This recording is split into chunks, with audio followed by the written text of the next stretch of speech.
Right, so Wild at Heart, David Lynch. I was a bit sort of frightened of watching this movie because obviously David Lynch and past record with him, not good. So we have that, and it's actually not bad, which is a relief. It's a miracle. I can't believe it. It's a miracle. I mean, he's actually done something that's actually quite enjoyable. It's not amazing. There are problems with it, but the main thing is I enjoyed it, which I've never been able to say for a David Lynch film. Because obviously I didn't like Eraserhead, well, it was really boring. Didn't like Mulholland Drive, it was absolutely ugh, dreadful film. And I really didn't like Blue Velvet. But I like this movie. I mean, there's great performances from Nicolas Cage and Laura Dern. She's fantastic in the movie. I like the way it looks. I mean, yes, sometimes the sort of style he used sometimes is a little bit irritating. That he puts too much red on the screen that you feel like you're gonna like blink or something and just go and have a seizure or something of how much color you use. But when that's not going on, I think the film looks really good. I think performances are very good. Like I say, quite a few references to Disney films, which I did like. And there's a whole thing about Dorothy and the tapping of the shoes and stuff, and Wicked Witch of the West and all that kind of stuff. And there's also references to Bonnie and Clyde and Natural Born Killers and stuff like that. And that's all good. And I like all that. And I still like the film. There's some powerful scenes and some really good acting going on, which I can't believe is actually happening in a David Lynch film because generally the performances are a bit quite flat and have no emotion. Actually, we have strong characters here, people who actually want to be in a film, people who don't just want to check check their bank balance. So how much money did David Lynch give me? Because generally that's what the case has been before, that there is no acting or no direction. There is just void of any emotion. But here there actually is emotion. There is characters, like the actual characters you want to get into, and there's acting, and there's strong scenes that some of which become some of the most powerful, great scenes of the film. But I enjoyed this film.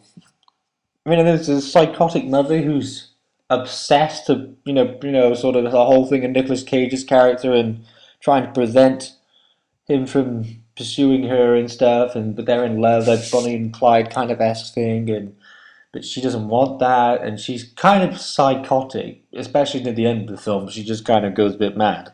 Um, I like the interplay between her and that guy that she gets with, John, and I like the way that there's this sort of relationship between him and this guy who's called Santos, who's quite unpleasant. I like the way that he's quite forceful and bad and stuff, and that she's obsessed and obviously and kind of a bit loopy and stuff, but she doesn't really want anything bad to happen. But Santos is all kind of wants bad things to happen to people. Um, And I like that. And Willem Dafoe's absolutely just oh my god, he's horrible. And his character is so horrible. He plays it really well, but even his teeth are just it's like obviously you had those teeth done for the movie because it looks absolutely horrendous. Um, but yeah, so on to the problems department. It's not Bonnie and Clyde. It's not Natural Born Killers. I mean, it definitely needs more stuff in there to make it that because there are some bits where it's a little bit slow, um, and there's sort of some things don't really happen. Like it takes a while for things to happen, and there's sort of a lapse with events happening. It's more about the characters, but still, I still quite enjoyed all that. It was done quite well. It's just if it wanted to be a really good film like Bonnie and Clyde or Natural Born Killers, it would have to do more stuff to do with the plot and sort of interlinking